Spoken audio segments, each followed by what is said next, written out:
Memasuki 1 tahun masa pemerintahan Presiden Prabowo Subianto kembali merombak kabinet untuk keempat kalinya. Perombakan dilakukan dengan menambah 2 wakil menteri serta membentuk 2 badan dan 2 posisi baru. Dengan bertambahnya jumlah kabinet dan lembaga membuat kinerja pemerintah ini diharapkan semakin efektif. Akan kita bahas bersama dengan sejumlah narasumber, sudah bergabung bersama kami, keduanya melalui sambungan daring. Ada pengamat politik dari Lingkar Madani, Bung Rey Rangkuti, kemudian juga ada anggota Komisi 2 DPR dari fraksi Partai Golkar, Ahmad Irawan. Selamat pagi Bapak-Bapak, Assalamualaikum. Pagi. Pagi Bang, Waalaikumsalam. Waalaikumsalam warahmatullahi wabarakatuh. Bang Rey, pagi Iya. Bang. Kita Pagi, melihat, Bung. kita melihatkan ini tinggal 10 hari lagi, kita lihat bagaimana kinerja pemerintahan Prabowo Subianto yang mencapai 1 tahun begitu. Saya ingin ke Pak Irawan dulu. Pak Irawan, ini kalau kita lihat Presiden Prabowo kemarin sudah menambah wakil menteri, kemudian ada lembaga baru, ada badan baru juga. Nah ini kan otomatis menambah pengeluaran negara. Indis ekonomi, Anda melihatnya bagaimana sebagai perwakilan dari masyarakat, dari DPR?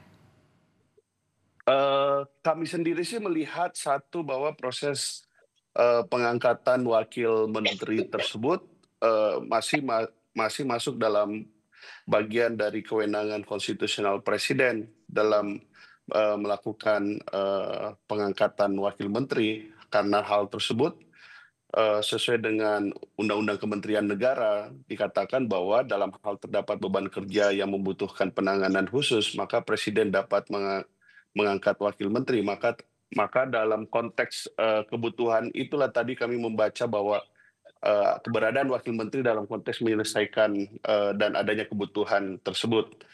Tentu juga secara logik ketika kemudian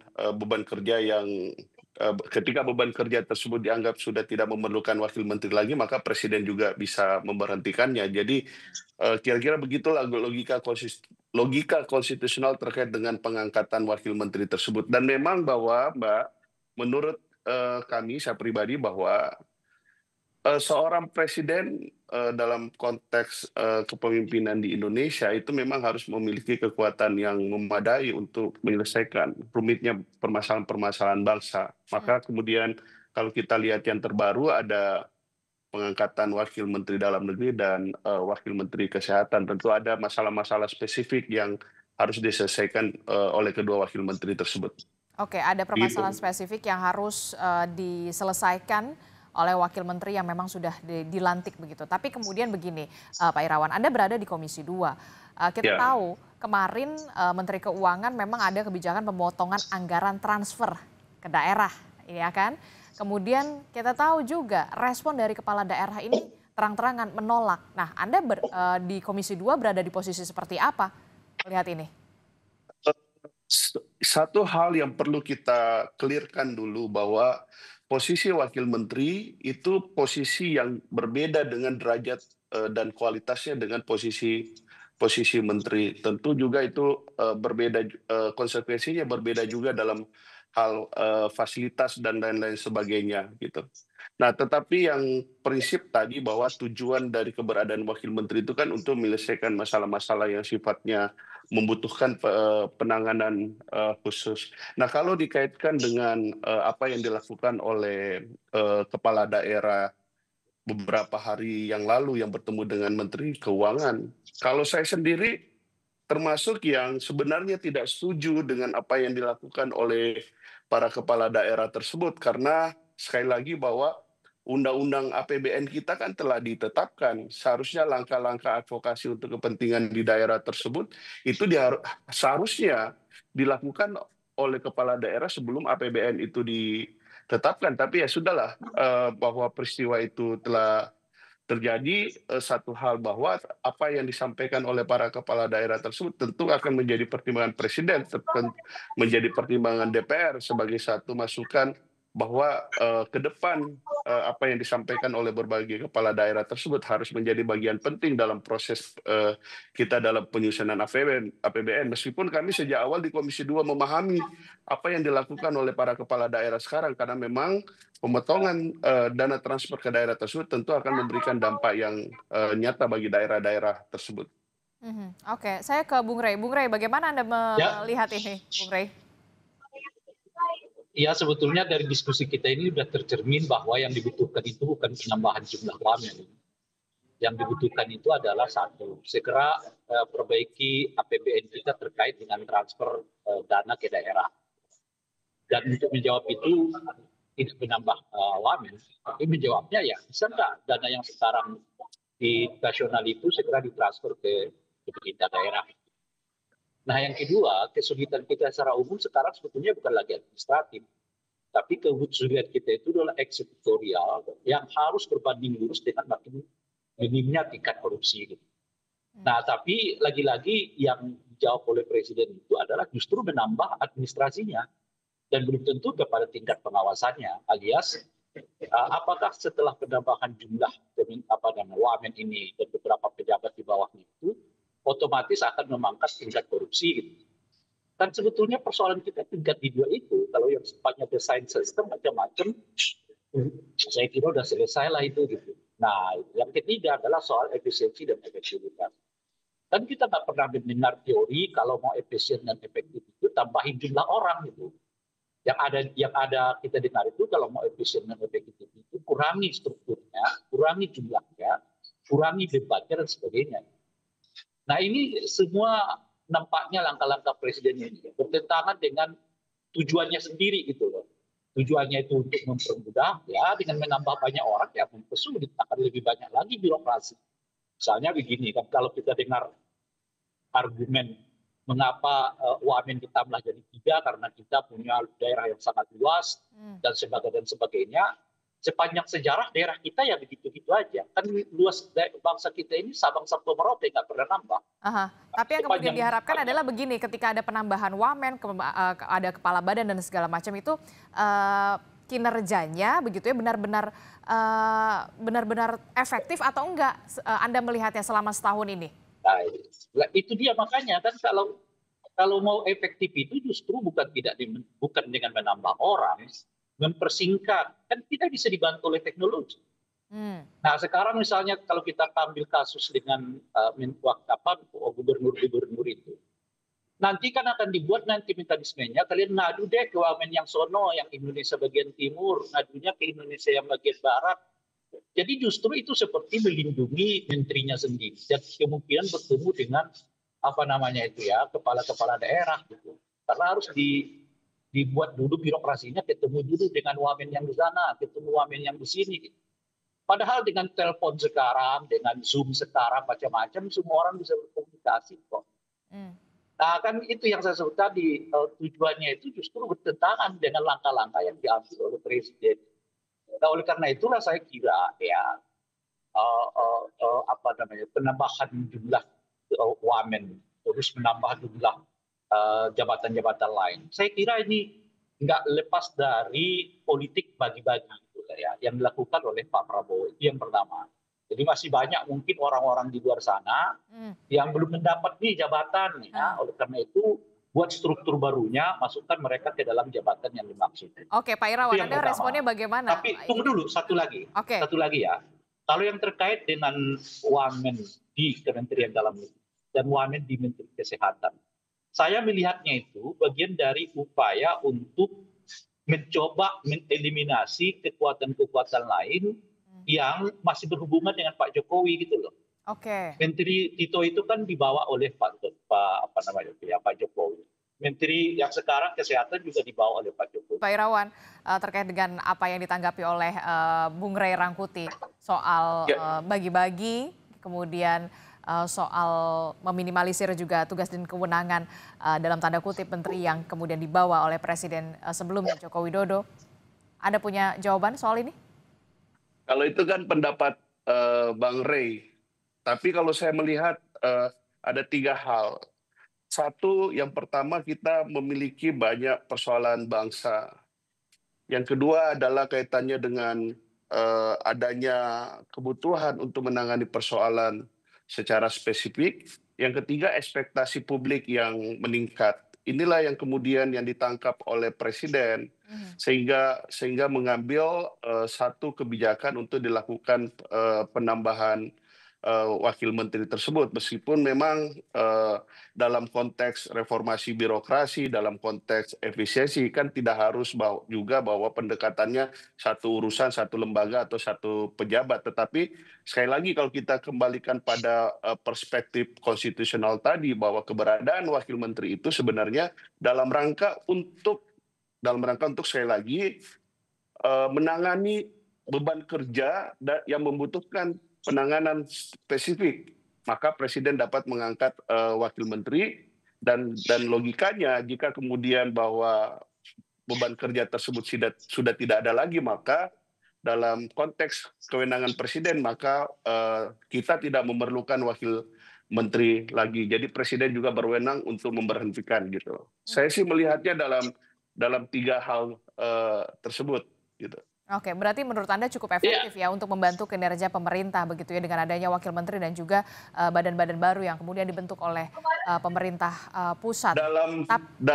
Dalam praktiknya itu sangat efektif karena sekali lagi keberadaan wakil menteri sebagai contoh ketika menteri sedang berhalangan atau sedang keluar kota atau mendapat penugasan presiden yang lain, maka wakil menteri bisa mengganti menteri gitu berdasarkan penugasan. Jadi ada banyak hal lah dalam relasi kami bersama pemerintah, keberadaan wakil menteri tersebut sangat membantu presiden gitu. Tidak khawatir ada tumpang tindih tugas dan juga kewenangan di sana misalnya antara menteri, kemudian ada badan khusus, ada utusan khusus. Bagaimana bisa memastikan ini berjalan?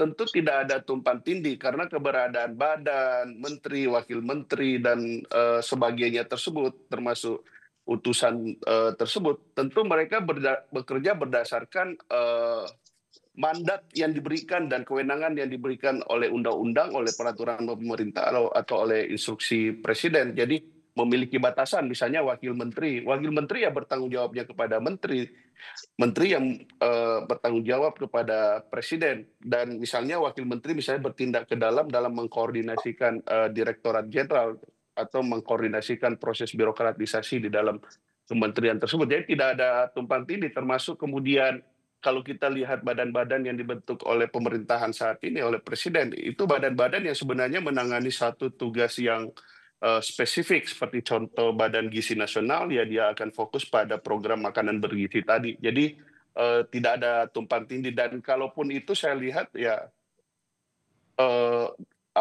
pengaturan tersebut telah cukup bagus dalam berbagai regulasi yang dibuat oleh pemerintah untuk menghindari tumpang tindih kewenangan tadi. Oke, jadi tidak ada mengakomodir atau bagi-bagi itu tidak ada ya seperti apa yang pendapat oleh Bung Ray Rangkuti menurut Anda? Kalau pendapat saya sebagai anggota DPR bahwa konteks pengangkatan wakil menteri, terus kepala badan dan lain-lain tersebut yang jadi pendapat Bang Ray tadi, saya tidak melihat itu dalam konteks bagi-bagi jabatan. Saya melihat dalam konteks tiga hal. Satu, bahwa menyelesaikan rumitnya berbagai persoalan bangsa. Yang kedua tadi adalah ekspektasi publik yang tinggi gitu, sehingga membutuhkan penanganan secara khusus. Yang ketiga adalah dalam rangka proses akselerasi, sebenarnya justru bisa memotong rantai birokrasi dan tanggung jawabnya tersebut langsung kepada presiden. Oke, Anda mengatakan menyinggung soal ekspektasi publik yang meningkat begitu ya, banyak permasalahan yang semakin kompleks begitu ya. Anda melihat dengan adanya, taruhlah kita contoh Badan Gizi Nasional, kita tahu program MBG ini sudah memenuhi, sudah bisa diselesaikan oleh BGN? Ya, ini kan program baru, badan baru. Tentu bahwa ada kekurangan-kekurangan itu yang harus kita perbaiki gitu. Oke, saya ke Bung Ray. Bung Ray, bagaimana respon Anda memenuhi ekspektasi publik yang terus meningkat begitu dan juga permasalahan negara yang semakin kompleks? Masalah kita apa ya? Masalah bangsa negara kita ini apa? Masa sih hari masalahnya makin besar, masalahnya yang makin kecil dong. Kan ini kan kelanjutan. Kan mestinya di zaman Pak Jokowi itu masalahnya besar, dilanjutkan oleh Pak Prabowo dengan masalah yang makin mengecil. Dan itu asumsinya, kecuali ada perubahan drastis yang dilakukan oleh Pak Prabowo yang meninggalkan kebijakan masa lalu. Ini kan tidak ada. Di zamannya Pak Jokowi sudah dianggap, sudah diklaim masalahnya kita makin mengecil. Loh kok sekarang masalahnya makin membesar? Itu kan bertentangan lah gitu. Nah, itu satu. Nah yang kedua adalah, kan misalnya lah kalau kita buat soal Kementerian Dalam Negeri, kan kita udah tahu masalahnya, terang benderang tuh. Daerah itu kekurangan uang untuk membangun. Lo kok bisa selesaikan dengan menambah jumlah wamen gitu loh oleh presiden gitu. Kan itu. Nah yang kedua bukan diperluas gitu loh. Biarkan daerahnya sendiri yang jalan. Nah kalau soal koordinasi ya ini kayak kita masih di tahun 70-an, 60-an. Seolah-olah nggak ada Zoom, ya seolah-olah nggak ada ini, nggak ada itu. Semua udah bisa sekarang kok.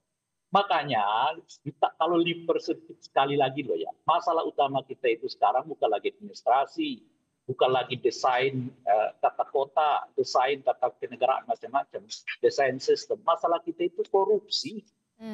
Kalau korupsinya ini bisa kita tekan, ya saya kira banyak hal yang juga bisa kita lakukan dengan segera. Lah ini menjawab korupsi itu salah satunya memperkecil jumlah pejabatnya. Karena yang sering kita dengar itu adalah makin banyak pejabat, uang negara makin banyak ke mereka, tapi pengawasannya lemah dan terjadilah korupsi di dalamnya. Kan tagline-nya Pak Prabowo itu jelas, bocor. Nah ini menurut saya bagian dari upaya untuk memberi kesempatan kebocoran itu makin besar. Nanti pengawasannya gimana tuh? Semuanya gitu. Nah saat yang bersamaan kalau ada 3 wamen, menterinya ngapain? Nah, kalau disebut makin banyak, nggak masuk logika. Kalau presidennya ini bukan presiden yang mengubah desain kebijakan yang diterapkan oleh pemerintah yang sebelumnya. Di zamannya Pak Jokowi masalahnya aja disebut makin sedikit, kok sekarang nambah lagi, padahal lainnya itulah kelanjutan. Nah oleh karena itulah saya melihatnya, dari aspek itu tadi, ini lebih sifatnya bagi-bagi kekuasaan. Nah, khususnya itu tadi soal wamen baru di Kementerian Dalam Negeri, mantan yang sekarang jadi purnawirawan polisi. Ini kan juga bertentangan menurut saya dengan keinginan presiden untuk melakukan reformasi polisi. Salah satu bentuk penting dari reformasi polisi itu adalah menarik semua perwira polisi, khususnya yang sekarang aktif dan non aktif itu, khususnya yang aktif lah ya, dari institusi-institusi non kepolisian. Alih-alih itu dilakukan oleh presiden, malah sekarang memberi jabatan baru lagi kepada purnawirawan polisi yang baru saja purnawirawan. Kan ini agak bertentangan dengan tujuan reformasi polisi yang dibuat. Makanya ini agak rumit kita melihat ini tadi dan nggak bisa dijawab dengan alasan-alasan klis seperti yang disebutkan tadi oleh Bung Ahmad Heriawan, karena kita nggak cocok gitu loh Pak. Kecuali ya Bung Ahmad Heriawan kita tunjuknya tahun 70-an gitu loh, memang banyak masalah. Gitu. Oke, baik. Terakhir Bung Irawan, bagaimana Anda bisa menjawab ini begitu? Seharusnya akar permasalahannya bagaimana bisa menekan korupsi, menutup celah-celah kebocoran ini dengan pengawasan yang lebih ekstra ketat. Ya, kalau itu kan kita setuju dengan pendapat bahwa salah satu persoalan kita adalah korupsi, terus kemudian mekanisme pengawasan, dan tadi yang Mbak sampaikan tadi itu ya kita setuju dan sependapat. Maka itulah yang kemudian memang yang kami maksud bagian dari kerumitan masalah bangsa ini yang juga harus diselesaikan gitu. Dan saya melihat bahwa relevansi dan keberadaan dari wakil menteri tersebut ya tentu untuk menangani kebutuhan-kebutuhan yang spesifik tadi tersebut, dan agar tidak kemudian terjadi tumpang tindih, terus tumpang tindih mengenai kewenangannya, maka tentu bahwa badan-badan tersebut atau wamen-wamen tersebut tentu harus bekerja berdasarkan kewenangan dan sesuai mandat yang diberikan oleh undang-undang dan sesuai mandat yang diberikan oleh Presiden.